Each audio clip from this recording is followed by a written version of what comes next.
Considering that you just said bettering your teams, who are your top teams this week? Top teams, man. The last couple of weeks, I've been sitting there with the Oklahoma City Thunder, 21-6, the Bulls, 23-7. Even though they've had some injuries to the last year's MVP, Derrick Rose. Spurs surprisingly are in the second place in the Western Conference at 19-9. And I'll tell you this, man. The Heat are number 2. They're basically a half game behind the Bulls. But another team that a lot of people aren't talking about, and I spoke about them a minute ago, the 76ers. They're 20-9. And surprisingly, they are a team full of, their top 5 players, top 6 players actually average double figures, and their top scorer on their team comes off the bench, Lou Williams. Wow. So they're a real young team, and Doug Collins has them out there playing good. Yes, Philly's a big surprise team for me. Got one for you, Kdub. How do you feel being that it's a shortened season? Injuries have played a role in the teams. I know Carmelo was out for a while. Go ahead and speak about it and how you feel like did the players really get ready for the season, or did they not know that the season was going to come out of this lockout and ready to go? And how do coaches have to manage that so they can save them for the stretch run? Well, I think personally that the 2 teams in the finals are going to be 2 teams that have benches that contribute. Due to this, and this is just my own view, I think that what happened was that a lot of players didn't think that there was going to be a season, and normally you would start getting ready for the season, let's say maybe around the end of June, July time frame.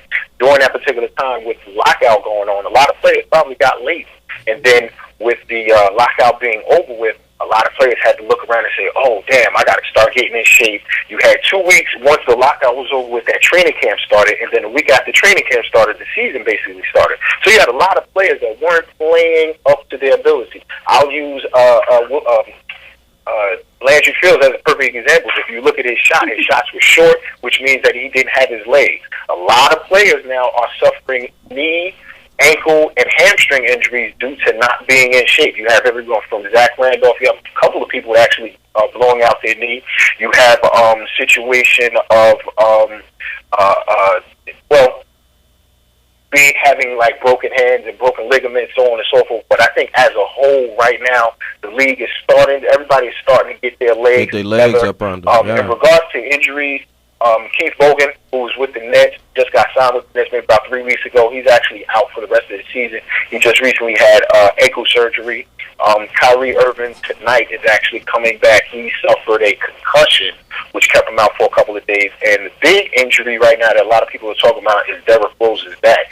He had an MRI yesterday, and it didn't show any structural damage, but it is something that they're keeping him out of the lineup. And per Derrick Rose, he's had the same type of injury when he was in high school, and it was just real painful for him.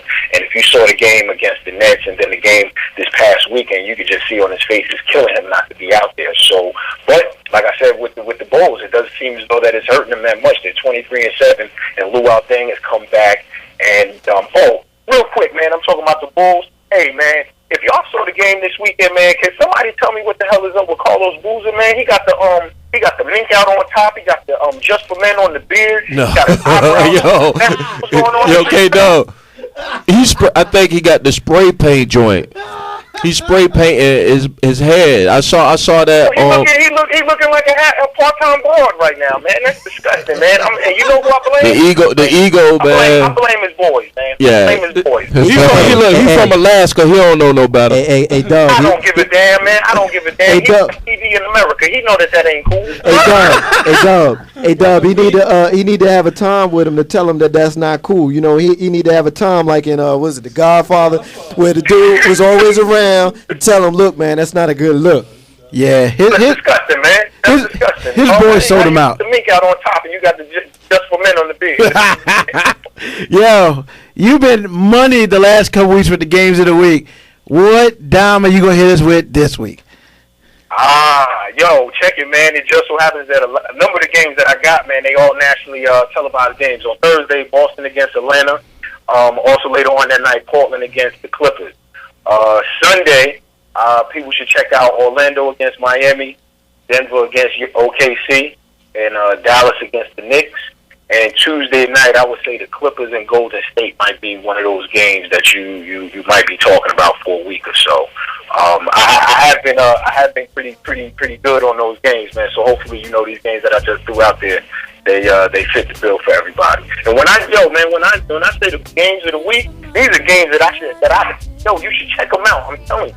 It's entertaining games, man. That's what's up, man. Hey, listen, you've been nailing it. Like he said, every single week, you give us a game of the week. We turn it on. You hit us with the Knicks and the Lakers last week, which that one was a no-brainer, but you definitely hit us with that one. Yeah, and it ended up being the dime of the week, the jewel. We appreciate it, dog. We're going to leave it right there with the NBA. We're going to take a break. When we come back, we're going to do a real quick hit on some NFL movement. We're going to do that real quick.